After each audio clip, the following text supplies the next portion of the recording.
मुंबई गोवा राष्ट्रीय महामार्गाच्या चौपदरीकरणाचे काम गेली 17 वर्ष अत्यंत संथगतीने सुरू आहे।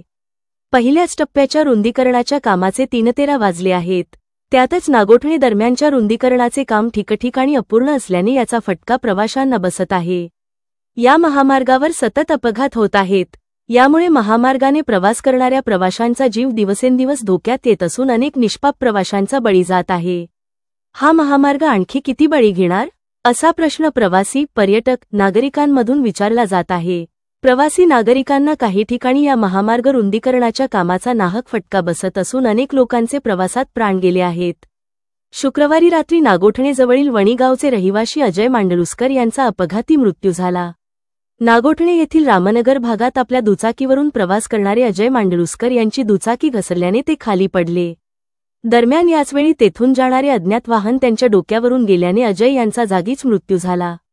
48 वर्षीय अजय यांच्या अपघाती मृत्यूची बातमी नागोठणे विभागात समजताच मोठ्या संख्येने नागरिक मुंबई गोवा महामार्गावर जमा झाले।